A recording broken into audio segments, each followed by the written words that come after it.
তেলহার কুণ্ডের entry gate. এখন বিকেলবেলা 5টা 5 বাজে। আমরা এসেছি আমাদের সাসারাম ঘোরার শেষ গন্তব্যে। আমরা এসেছি তেলহার কুন্ড ওয়াটারফলে। ওই যে ওখানে আছে ভিউ পয়েন্ট, আমরা যাচ্ছি। এবার দেখা যাক কেমন ওয়াটারফলটা।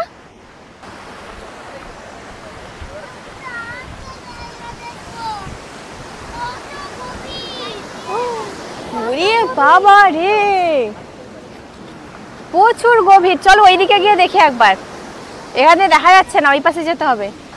ওদিকে গেলে পুরো তলা পর্যন্ত দেখা যাবে। প্রথম ভিউ পয়েন্ট থেকে তেলহার কুণ্ডের এই ভিউটাই পাওয়া যাচ্ছে। এটা কিন্তু সম্পূর্ণ ভিউ নয়। আমরা এখন যাচ্ছি তেলহার কুণ্ডের লাস্ট ভিউ পয়েন্টে। তেলহার কুণ্ডের গভীরতা আমরা দেখতেই পাচ্ছি না অ্যাকচুয়ালি, জলটা লাস্ট কোথায় পড়ছে। তো সেটা দেখার জন্য আমরা একদম লাস্ট ভিউ পয়েন্টে যাচ্ছি।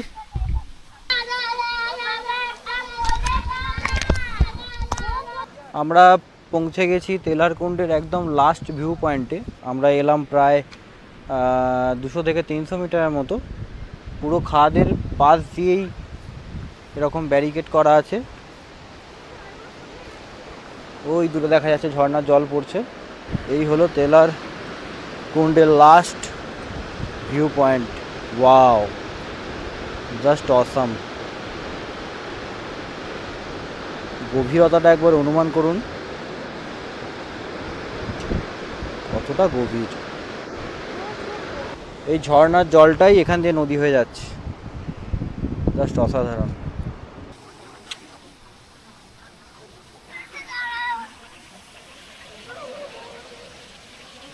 এই যে জলটা এখানে দেখা যাচ্ছে, জলটা পড়ে গেছে, এটাই তেলহার কুন্ড।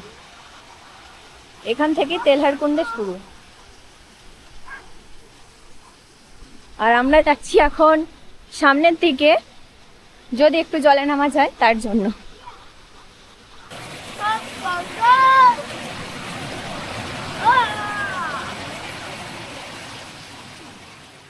কিছুক্ষণ বসে সময় কাটিয়ে কিছু ছবি তুলে আমরা রওনা দিলাম আমাদের হোটেলের উদ্দেশ্যে।